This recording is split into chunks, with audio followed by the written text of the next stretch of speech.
So here is the agenda for the meeting, and we're going to have several presenters. Next slide, please.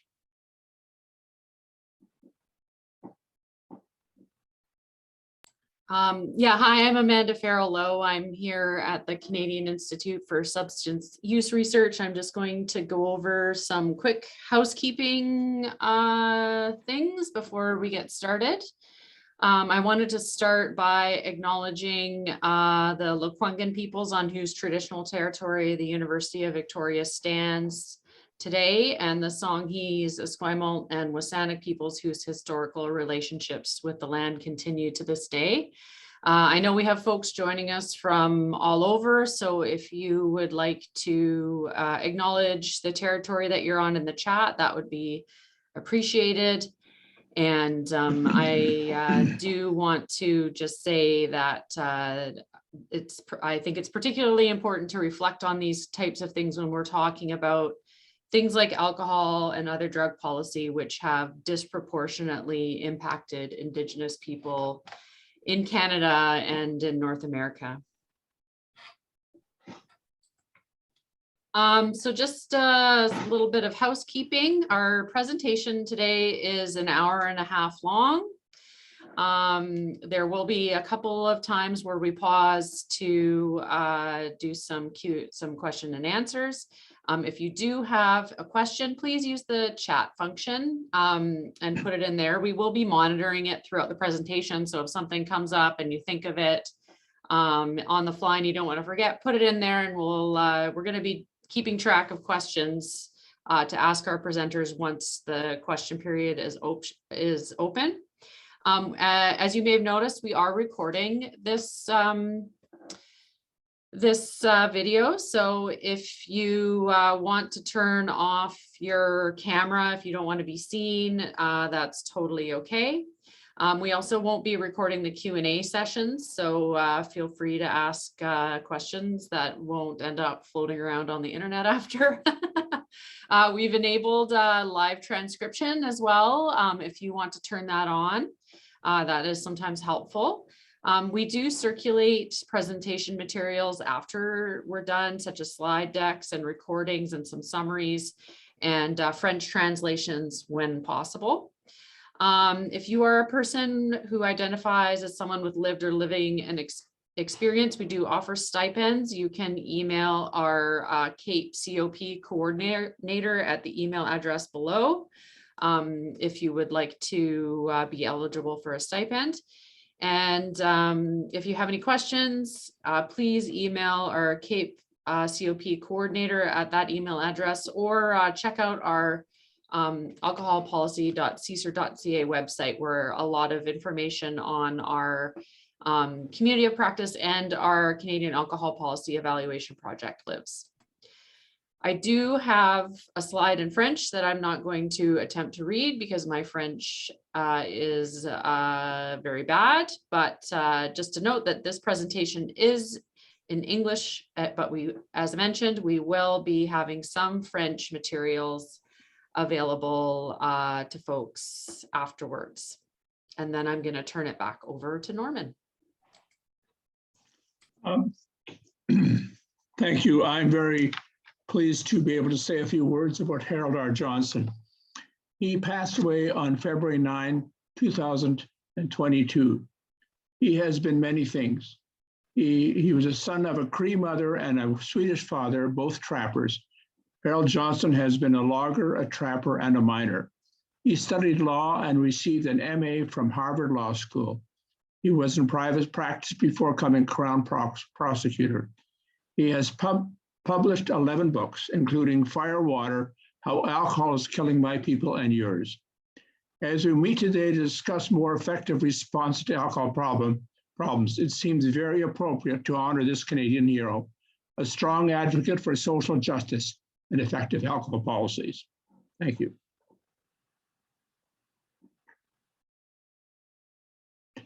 I'm going to now provide you a brief bio sketch of the four presenters. Erin Hobin is a PhD, a scientist at the Public Health at Public Health Ontario and an assistant professor in the Dalhousie School of Public Health and Department of Nutritional Sciences, part of the University of Toronto. Her research focuses on developing and evaluating population-level interventions for chronic disease prevention, especially in the areas of healthy weights, healthy eating, physical activity, and alcohol control. In 2017, Erin was awarded funding from Health Canada to examine the effectiveness of alcohol warning labels, and she also conducted an experimental study in Yukon and Northwest Territories. Thomas Gremillion is the Director of Food Policy at the Consumer Federation of America. He oversees the research, analysis, advocacy, and media outreach for the group's food policy activities and monitors food safety activities at USDA, FDA, and in Congress, where he advocates for strong food safety precautions for consumers. He has practiced environmental law at Georgetown University's Law Center Institute for Public Health Representation, where he represents community groups and advocacy organizations in litigation against polluters and government regulators. He is a graduate of Harvard Law School and is a member of the Washington, D.C. and North Carolina bars. Next slide.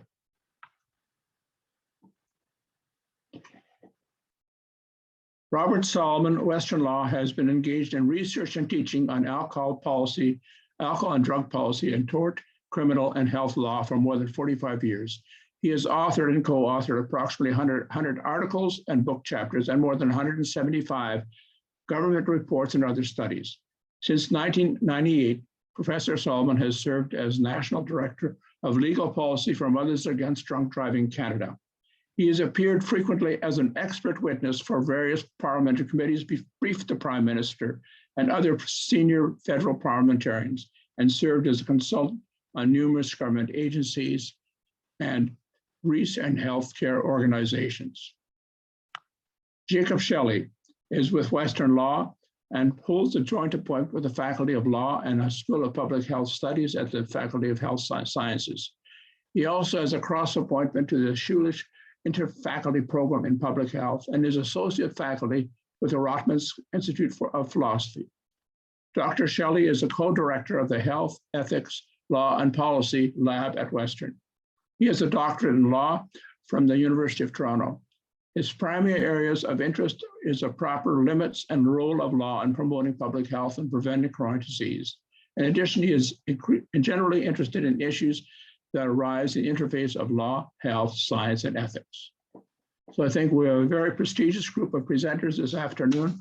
And next slide, I guess. I think I'll turn over to Erin for the first presentation. Thanks, Norman. Hello, everyone, and thank you for the opportunity to speak today. I was asked to provide an overview of alcohol labeling policy in Canada and internationally. Next slide, please. And one more. Thanks. A large, well-established evidence base indicates brightly colored tobacco warning labels that are large in size with large font, images, pictograms, and clear health messages can increase consumer knowledge of health risks, shift societal perceptions of product risks, and even change population behaviors. Canada is a world leader in designing effective product labels for tobacco and most recently cannabis. Alcohol, however, is exempt from these label measures in Canada. Next slide, please.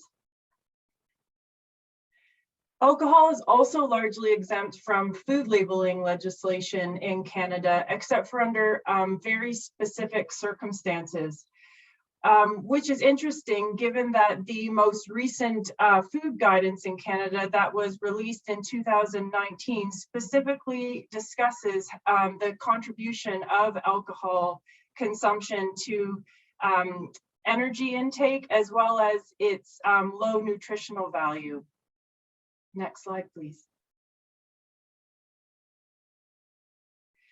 In Canada, alcohol containing more than 1% alcohol by volume must show alcohol by volume declaration on the principal panel of the container. And that's at the federal level. And all other jurisdictions do not have any extra labeling legislation, with the exception of Yukon and Northwest Territories. And both of these territories have had directives since 1989 requiring warning labels be applied to containers as the containers are being loaded onto retail shelves. And the label in Yukon cautions about drinking when pregnant, and the label in Northwest Territories cautions about drinking when pregnant, also provides a warning about general health risks associated with drinking alcohol and drinking when driving or operating machinery. Next slide, please. In addition to providing alcohol by volume declaration, the World Health Organization also recommends that alcohol container labels communicate the warnings of health and safety risks, particularly alcohol-caused harm relevance to the whole population, specifically cancer, pregnancy-caused harm, harm to minors, and drinking and driving. The World Health Organization also recommends that the number of standard alcoholic drinks in a container are communicated on the label, as well as nutrition information, specifically an ingredients list and the amount of calories and nutrients in the alcoholic beverage. Next slide, please. The World Health Organization Global Information System for Alcohol and Health collects data on a number of indicators for alcohol from 194 countries. And this slide presents the data for health warning labels on alcohol containers. And the data can be viewed in either a map format or as a data downloadable table. And on this slide, the countries shaded in a red color do not have legislation mandating health warning labels on alcohol containers.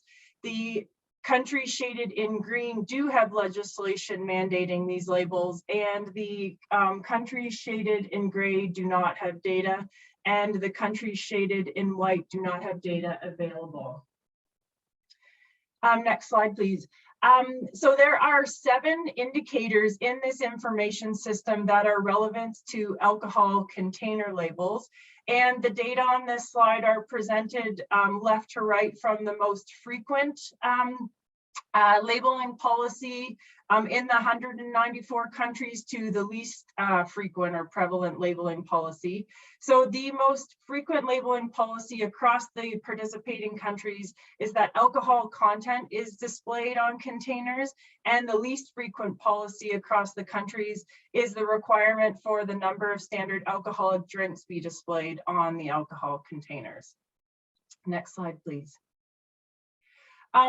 Thomas is going to talk about the US warning label in the next presentation, but the US has mandated a health warning label on all alcohol containers since 1989. And there was a large real world evaluation and several studies published from this evaluation of the health warning label in the US. And the results indicate some possible effects of this label among certain populations, such as pregnant women, but did not find general population effects of the label on drinking behavior. And some experts have purported that the limited impacts of this label could possibly due to the poor design of the label. Next slide, please. Another international example of mandated alcohol labels can be found in Australia and New Zealand. So all alcoholic beverages above 0.5% ABV in Australia and New Zealand are required to include the number of standard drinks per container on the label. And most recently, legislation was passed in Australia and New Zealand requiring a pregnancy warning label on alcohol containers. This legislation was passed in 2020, and businesses have 3 years to implement this new legislation. And what's interesting about this legislation is very specific in terms of the size of the label, as well as the font, color, border, and message requirements of the label. Next slide, please. In Australia and New Zealand, there also is some work being done to explore the possibility of mandating calorie labels on alcohol containers. And the formats for calorie labeling on alcohol containers that are being explored include a full nutrition facts table, a truncated nutrition facts table, as well as an icon communicating the number of calories, both per serving as well as per 100 grams on the label. Next slide, please. And the last example I'm going to talk about is in Ireland. So in 2018, Ireland passed the Public Health Alcohol Act, which included a package of alcohol policies affecting the price of alcohol, alcohol advertising, as well as the labeling of alcohol products. The labeling legislation has yet to be implemented, however, due to strong lobbying from industry. And public consultations are now being held again, which is unprecedented in Ireland at this stage of the legislation, but is being held because of the pushback from the industry.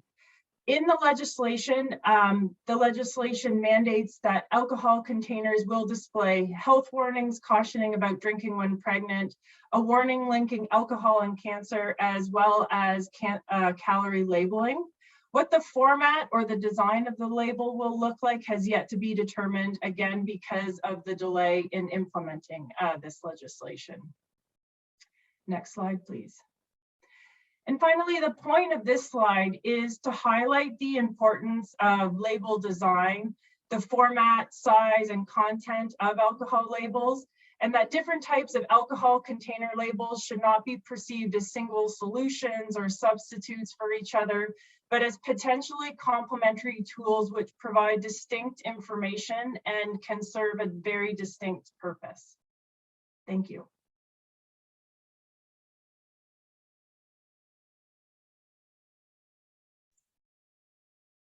Thank you very much. Okay, I think we're going to turn now to Thomas Gremillion. Please go ahead, Thomas.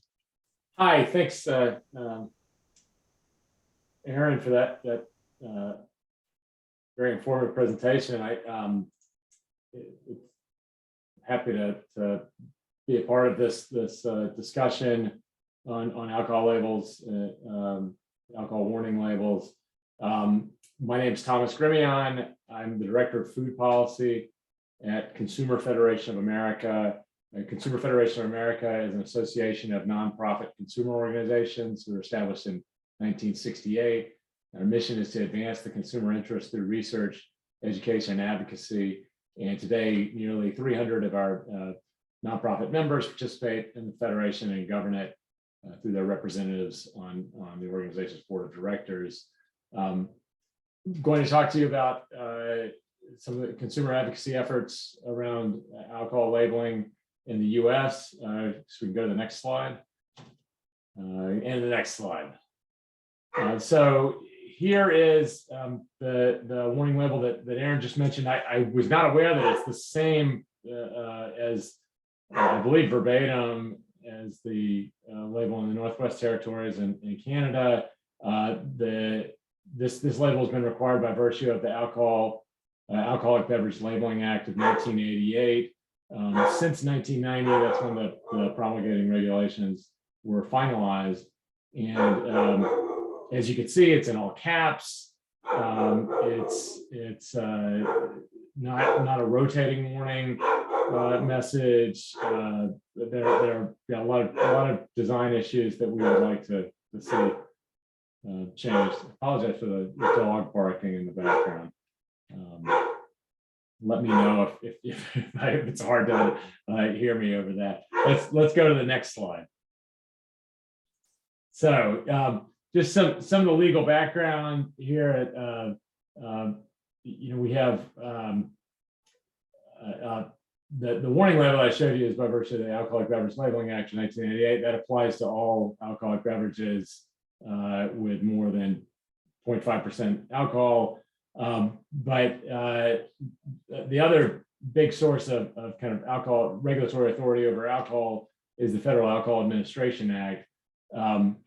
That's what most alcoholic beverages are regulated under, and the U.S. Department of Treasury Tax and Trade Bureau implements that law Their mandate is, quote, provide the consumer with adequate information as to the identity and quality of the products.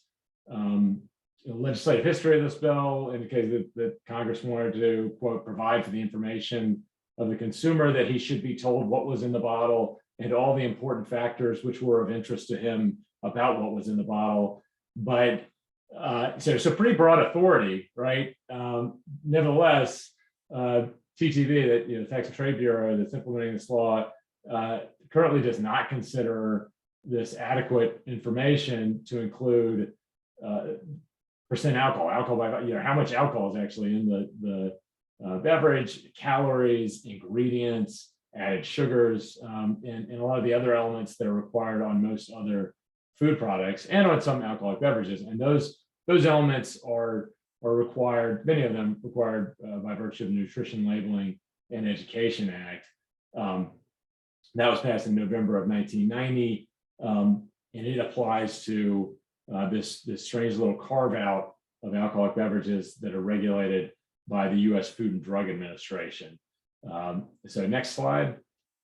And so here is essentially they're hard seltzers that are subject to this carve out. Since July 2008, the agencies struck up this memorandum of understanding. I won't go into the technical definition of what the hard seltzers are, but you can see that for these beverages, there's a nutrition facts label similar to the label that is on all other food and beverage products, and nevertheless, it also excludes. There's still no requirement for alcohol by volume and other elements that we would like to see on there. So let's see, next slide. So that was a little bit about how alcohol and other food and beverage products are treated. Alcohol is also treated differently than other carcinogens under U.S. law, and that's because the Alcoholic Beverage Labeling Act of 1988 preempts states like California from requiring a different warning label than the one I showed you at the outset of the presentation. In 2011, California listed ethanol in alcoholic beverages as a chemical known to cause cancer under the law that's commonly referred to as Proposition 65 there. However, unlike the other products that are known to cause cancer and subject to Proposition 65 warning, the state doesn't require a warning on alcoholic beverages because of this ABLA preemption. It says no statement other than the one where that's spelled out in the law can be required under state law. And so California has instead required that a warning statement be posted at the point of sale. And so this is an example of one of those at a Trader Joe's in California. Next slide. So I'm getting a little ahead of myself there with the alcohol cancer warning, but to back up a bit, we started on our alcoholic beverage advocacy, consumer groups that I work with, around this idea of just kind of bringing alcoholic beverages up to in conformity with other food and beverage products. And in 2003, we submitted a petition with Center for Science in the Public Interest, National Consumers League, 66 other organizations and many individuals, deans of schools of public health, and we asked that the Tax and Trade Bureau, the Department of Treasury, update the labeling requirements to include beverage alcohol content, expressed percentage of volume, standard serving size, the amount of alcohol and fluid ounces contained within each standard serving, calories, ingredients, number of standard drinks per container, a little statement that represents the current definition of moderate drinking for men and women, published in the Dietary Guidelines for Americans, which hopefully will maybe with the next edition. That nearly changed in this past go around with the the guidelines from 2 drinks per day for men to 1 drink.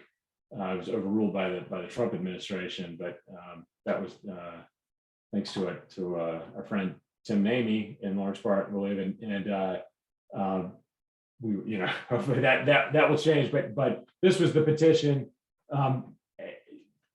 In a lot of ways, it's similar to the hard seltzer label that I showed earlier, although some of the elements like alcohol by volume and the number of alcohol fluid ounces of alcohol, standard serving size info, those are not required by the food law. So and to its credit, TTB, after receiving this petition, proposed new labeling rules that were consistent with several of these requests. In 2007, before proposing the rule formally, they put a sample, some prototypes of labels that they might put on alcoholic beverages, and then they proposed the rule. Here is a little excerpt from their proposed rule, and it's kind of gives you a sense of the industry pushback. This was comments received on those prototypes that it published. I'm sorry, I didn't say next slide. I'm looking. Wow, and you've got a lot to read there. So it's just a comment. TTB summarizing what the industry said. Consumers don't care. That's the industry's response to this. We don't need to put nutrition facts or anything, this labeling on there, because they just want to have a good time. They just want to have some drinks. They don't want to know about all this extraneous information. Let's see, next slide. But our data, this is from a 2003 poll by the Center for Science and Public Interest. One of our partner, a CFA member, and one of our longstanding advocacy partners. They found overwhelming support. Of course, consumers want this basic information about the products they're buying. So we had submitted this to TTB. It didn't stop them from trotting out the industry lines. Next slide. So long story short, TTB's rule just stalled. The lack of information about alcoholic beverages is such that in 2008, CFA was able to get quite a bit of media attention by simply disclosing, collecting and publishing basic information about the alcohol content, calories, and carbohydrates in 28 of the most popular alcoholic beverages. It just kind of shows the consumer demand out there for basic information. Next slide. So in the years since, we have had some victories. In 2010, Congress passed the Affordable Care Act, which requires the number of calories contained in each standard menu item to be disclosed adjacent to the name of the standard menu item, and that covers alcoholic beverages. It exempts tap beers and some other classes of drinks that there's probably significant exemptions, but it covers alcoholic beverages generally. And one study comparing states with and without menu labeling laws concluded that the laws were associated with a drop of 1.2 percentage points in alcohol use. So a significant step in the right direction, and important. Just from a health perspective, the U.S. CDC has estimated that the hidden calories from a drink a day can lead to substantial weight gain, and that 20% of men and 6% of women average more than 300 calories a day from alcoholic beverages. So just kind of pointing out to people that these are calories, that you're ingesting can make a big difference. And another victory for consumers came in 2013 when the Tax and Trade Bureau allowed voluntary placement of a serving size facts label, serving facts label, I guess we should call it. This was aided by the support of the spirits industry, who I believe is interested in having the calories disclosed for their competitor products in wine and beer. Let's see, next slide. So there's voluntary labeling, but some of it is quite difficult to read. On the left here, you've got a can of Bud Light. Uses a continuous block of text and thin, condensed all caps font with very little color contrast between the kind of serving facts statement and the can. No statement identifying the information as serving facts, and calories appears way to the far right. It's hard to read. There's a Coors Light can next to that. It's also just one continuous block of text with calories at the far left of the last line of text, just identified as CAL. And then by contrast, you have, I think this is a vodka bottle label, a label on a vodka bottle, and it looks like the nutrition facts label that Americans are used to seeing on other food and beverage products. So it's good that the information is getting out there, but it could really be consumers could have an easier time of sorting through it with some pretty simple design changes. Let's go to the next slide. Okay, so this webinar is about warning labels, so I want to get to that. I'd like to talk about our efforts over the last few years to put a cancer warning on alcohol, similar to what Erin discussed in the Yukon. In fact, verbatim. We just copied the text from that pilot in our proposal. And I think one of the most common objections to a cancer warning on alcohol goes something like, doesn't everything cause cancer? People know that drinking too much is bad for you. So it's really unnecessary to put a cancer warning on alcohol. And this is a quote that kind of gets at that from an influential member of a previous administration and an influential kind of thought leader in the U.S. Next slide.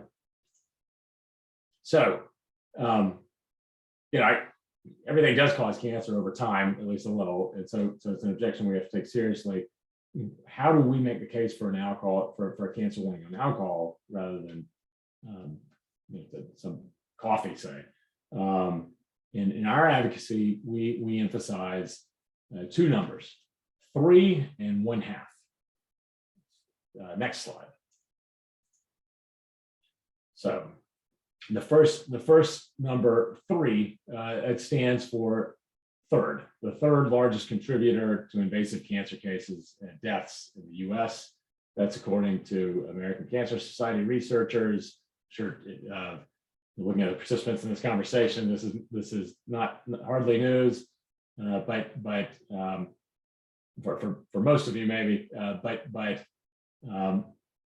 the estimates are that in the United States, alcohol consumption represents the third largest modifiable risk factor contributing to cancer in women, behind smoking and obesity. The fourth largest contributor to cancer in men, behind smoking, obesity, and UV radiation. The third largest overall. And this is a study that excludes non-melanoma skin cancers, but captures invasive cancer cases and deaths. And what does that translate into numbers? Well, 2014 estimates that alcohol consumption was associated with 6.4% of all cancer cases in women, or 50,110 cases, and 4.8% of all cancer cases in men, 37,410 cases. In terms of deaths, we're talking over 10,000 deaths from colon and rectum cancer associated with alcohol, over 7,000 for breast cancer. Bring in other cancers, and you're over 20,000 deaths per year attributable to alcohol use. More cancers caused by alcohol than the HPV virus, like the human papillomavirus, more breast cancer cases caused by alcohol than the BRCA mutation. Partly because that mutation is rare, but still. So that's our first number, 3. The third most important modifiable risk factor contributing to cancer in women. Contributing to cancer overall, men and women. Next slide. So the next slide gets to our second number, 1/2, really less than 1/2, and that this is the estimates of how many people appreciate this link between alcohol and cancer.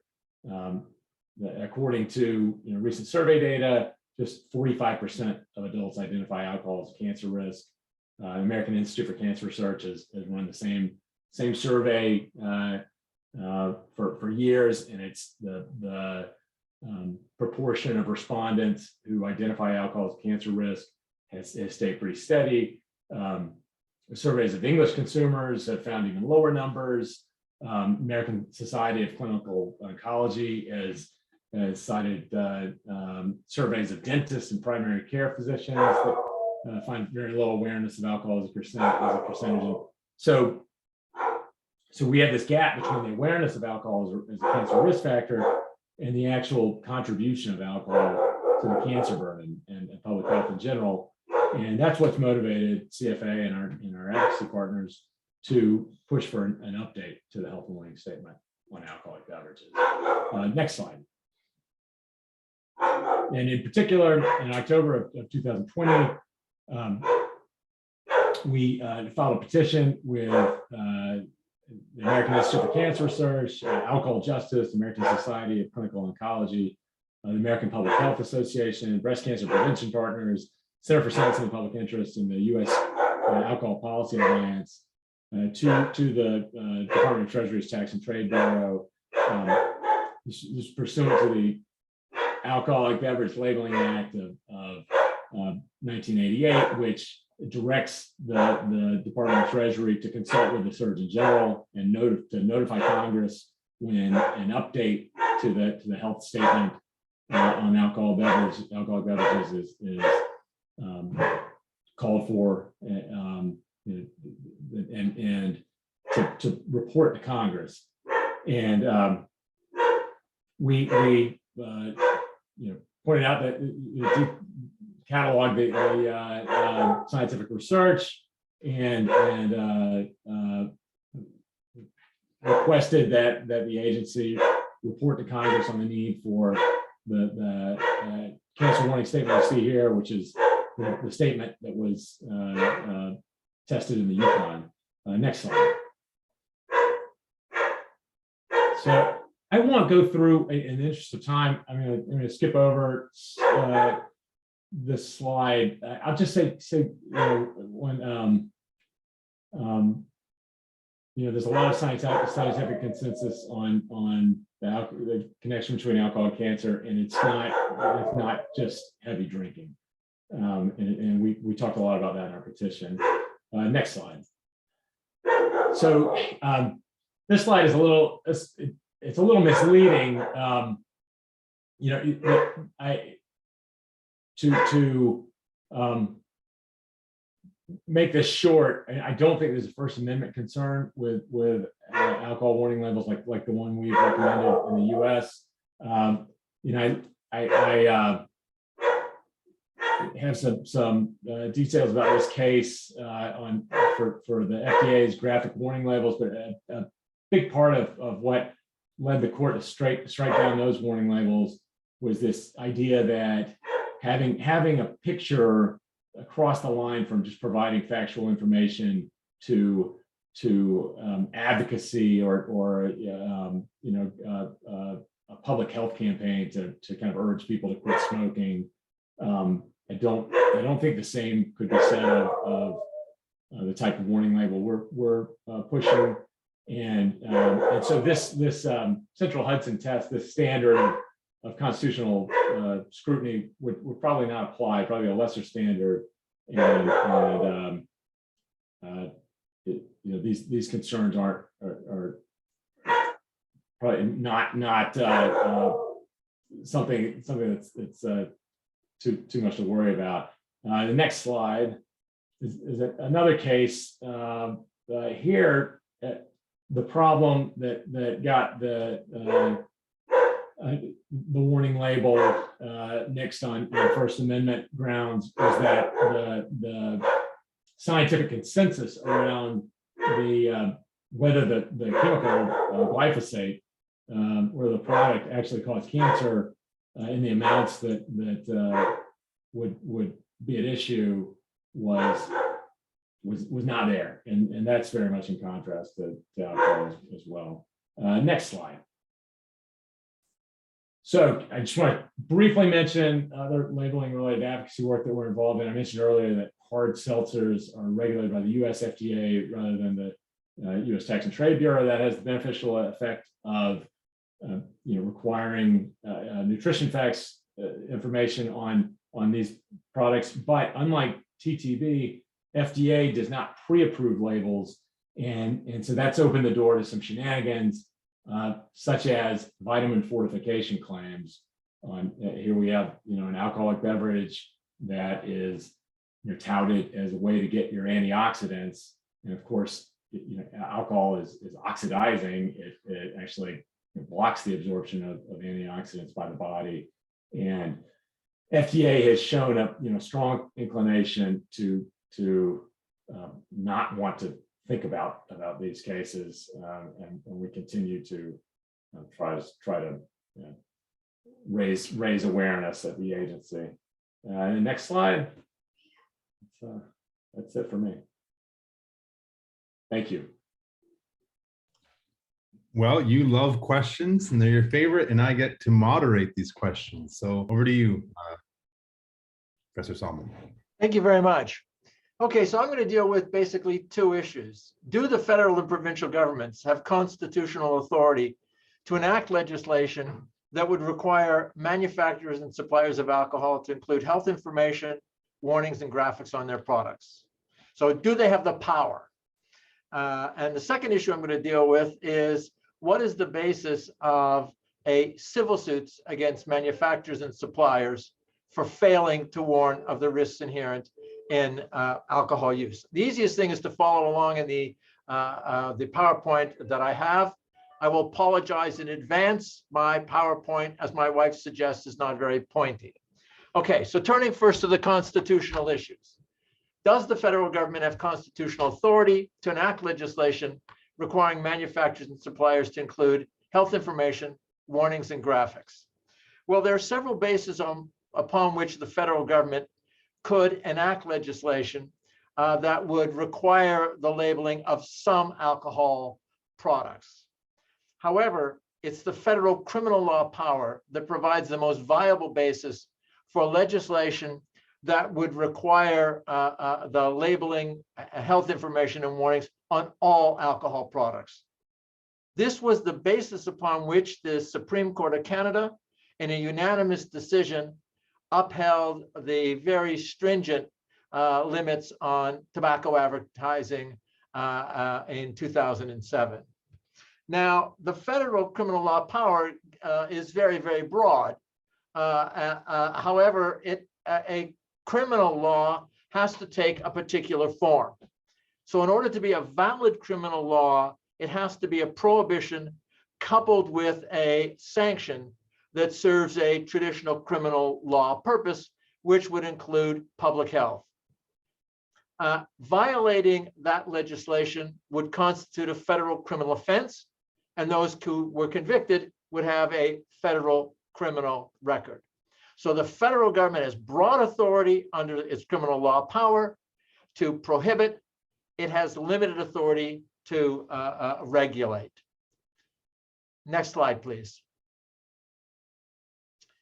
Do the provincial governments have constitutional authority to enact legislation imposing health information, warnings, and graphics on alcohol products? Well, the provinces have even broader constitutional authority, and more regulatory options regarding labeling than the federal government. So the provinces could enact sweeping legislation under their powers over property and civil rights within the province.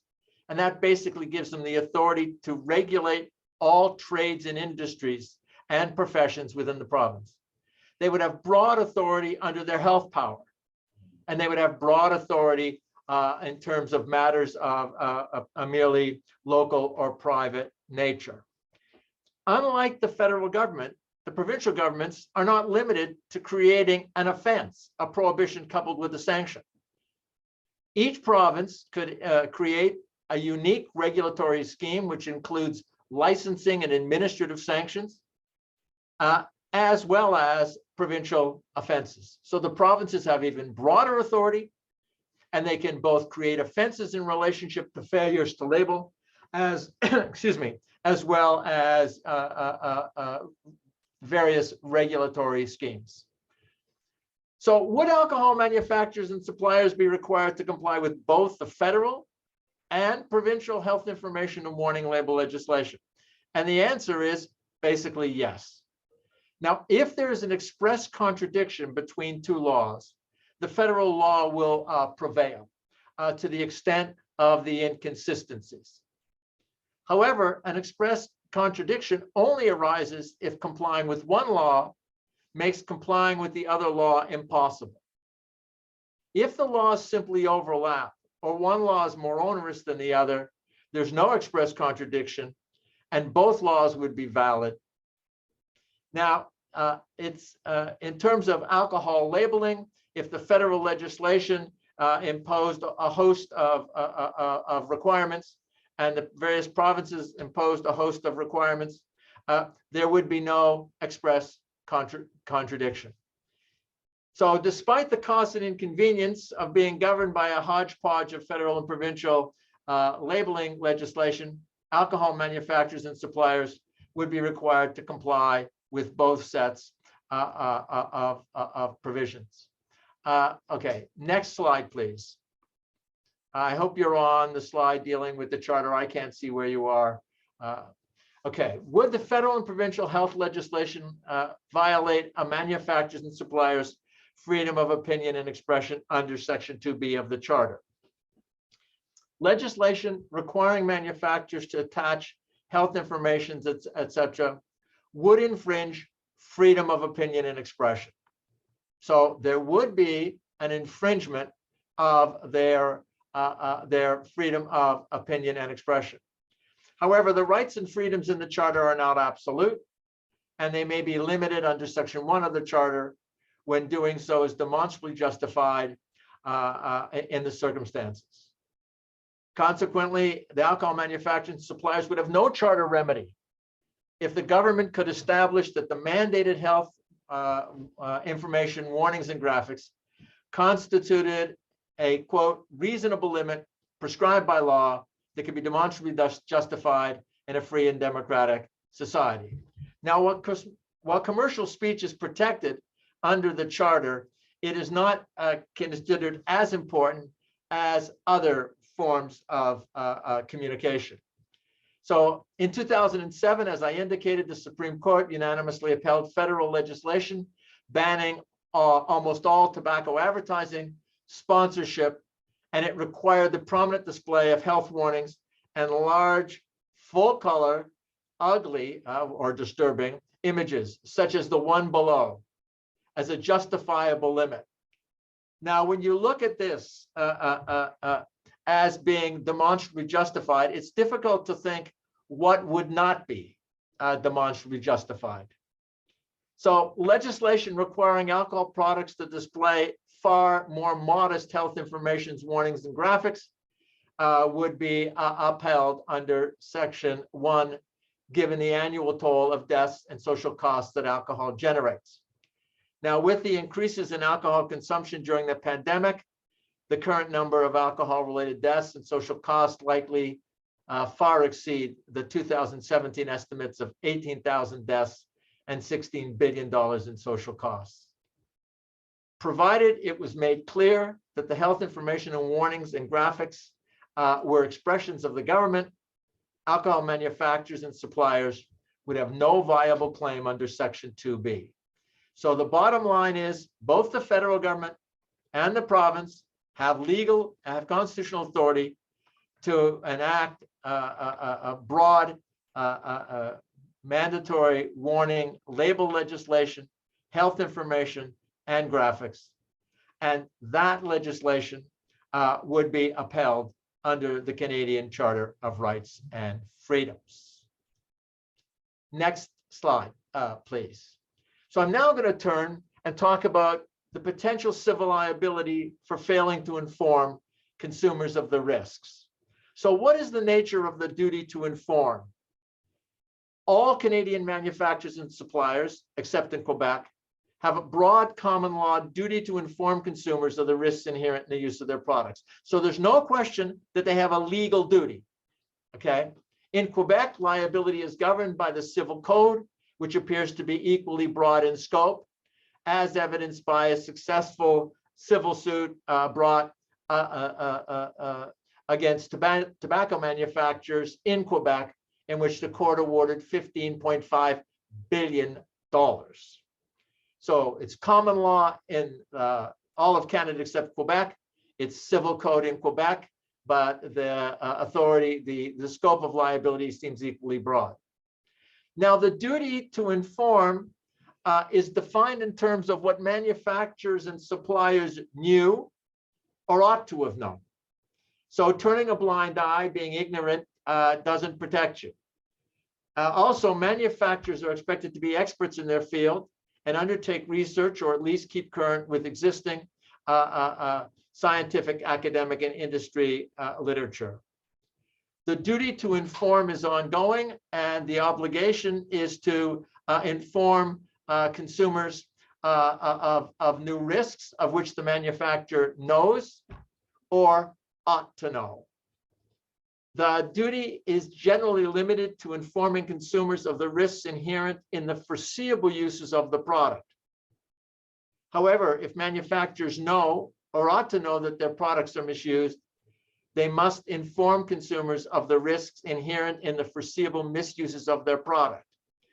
Now, given the significant number of people in Canada who are known to drink in excess of the low-risk guidelines, given the statistics on binge drinking, 20% of adults and about 40% of youth, the industry would have obligations to inform in regard to both binge drinking and drinking in excess of the low-risk guidelines. Now, it's important to understand, although this is generally described as the duty to warn, including a warning label is only one factor in deciding if consumers have been adequately informed. So manufacturers can use a warning label, they could use other means of communicating. It is also clear that increasingly the courts are looking at the totality of a manufacturer's marketing activities, including any advertising, promotions, or countervailing messages that would undermine any health information or warnings that have been provided. Now, manufacturers and suppliers are not required to inform consumers of obvious or well-known risks. You know, knives will cut, etc. So in terms of the duty, in summary, alcohol manufacturers and suppliers have a duty to warn consumers of a wide range of injuries and illnesses associated with both the moderate and heavy consumption of alcohol. So a very broad duty. It's defined in terms of what they know or ought to know. It applies to both manufacturers and suppliers. Okay, so what principles govern how much information do they have to provide? In other words, are they breaching the standard of care in terms of disclosure? So the courts have established that the standard of disclosure is very stringent for products intended for human consumption. The standard of disclosure increases with the probability of injury, as well as the severity of the risks or harms. The standard of disclosure increases for products that are mass marketed to the general public, particularly if the consumers include youth or other vulnerable constituencies. The standard of disclosure increases for any risks that are generally not known to the public, such as the cancer risk posed by alcohol. The informations and warnings must be sufficiently specific, detailed, and prominent to basically put consumers in a position to make an informed choice. In other words, at the end of the day, taking into account warnings, all other measures, all other messages and advertising, would the consumer be aware of the probability and severity of each known risk?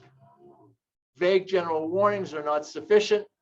So a message such as immoderate alcohol consumption may be hazardous to your health would be completely inadequate. Manufacturers and suppliers must tell the whole truth and not gloss over or discount the risks. Now, I've included a quote from one of the leading cases on the nature of the obligation to inform. And I just want to read it to you or review it with you, because it gives you a sense of the high standard that is expected. Once a duty to warn is recognized, it is manifest that the warning must be adequate. It should be communicated clearly and understandably in a manner calculated to inform the user of the nature of the risk and the extent of the danger. It should be in terms commensurate with the gravity of the potential hazard, and it should not be neutralized or negated by collateral efforts on the part of the manufacturer. Now, another issue that arises is in Canada, if a manufacturer supplier has complied with the federal or provincial health information and warning statute, can they still be sued and held liable for breaching their common law duty to adequately inform? And the answer to that is yes. So the mere fact that an alcohol manufacturer has complied with federal warning legislation does not affect their potential civil liability. So in summary, Canadian alcohol manufacturers and suppliers have long been in breach of their duty to inform consumers of the many serious harms associated with their products. So there's no question that they have a duty, and there's no question that they have breached the standard of care in terms of disclosing adequate information. But okay, now the plaintiff has to establish not only that there was a duty and that it's been breached, but that the breach of that duty was a cause of their injury. And this is going to be the major obstacle. So basically, the plaintiff must prove on the balance of probability that the manufacturer supplier's breach of their duty to inform was a cause of their injury or illness. So the plaintiff must prove that alcohol was a cause of their injury or illness. Now that's easy if alcohol is responsible for the majority of cases, such as fetal alcohol syndrome. But it's a major difficulty if alcohol is only responsible for less than 50% of a particular illness or injury. And the plaintiff would also have to prove not only that alcohol was the cause of their harm, but had they been adequately informed, they would have stopped or reduced their drinking to the point that their illness or injury would not have occurred. Now, the analysis becomes quite complicated for illnesses that develop over time because of the ongoing changes in the relevant variables upon which liability is based. So I've been drinking for 35 years. I develop a cancer. The state of knowledge about the risks of alcohol and cancer have changed over that time. Public awareness of the risks have changed over that time. So this becomes quite complicated. In summary, proving causation poses the greatest challenge to suing the alcohol industry for failing to inform consumers of the risks. Okay. Next slide, please. Now, I think it's only a matter of time before alcohol manufacturers and suppliers, and that would include the provincial liquor boards, are sued and held liable for failing to inform consumers of some of the more serious and direct risks of alcohol consumption. I think the best example would probably be fetal alcohol syndrome. The number of successful suits would be far greater if legislation was enacted permitting proportional recovery based on the percentage of harm attributable to alcohol. So if legislation was enacted in the province allowing for recovery of 30% of the harms caused by a particular kind of cancer to be recoverable if the scientific research establishes that alcohol is responsible for that 30%. Now, even though there is a possibility, I think that the probability of successful civil suits against the alcohol industry, it's important to emphasize that civil litigation is incredibly protracted and expensive. As I'm fond of saying, with global warming, we have glaciers that move faster than the Canadian courts. BC enacted its tobacco cost recovery legislation in 1997, 25 years ago. And to my understanding, they have not yet, that litigation is not yet ended, and they have not yet recovered any money. As the tobacco litigation demonstrates, even if you win, if a plaintiff wins, he or she may only be able to recover a small fraction of the damages that have been awarded. To date, the provinces have claimed $500 billion under their tobacco cost recovery legislation. The Quebec civil suit awarded $15 billion. The tobacco industry has sought consumer creditor protection under the bankruptcy laws. So while the alcohol industry should be held accountable through civil liability, it is merely one means of protecting the public. So the prospect of civil liability against the industry should not deflect attention away from the need for far stricter and more effective regulation of the alcohol industry. Thank you.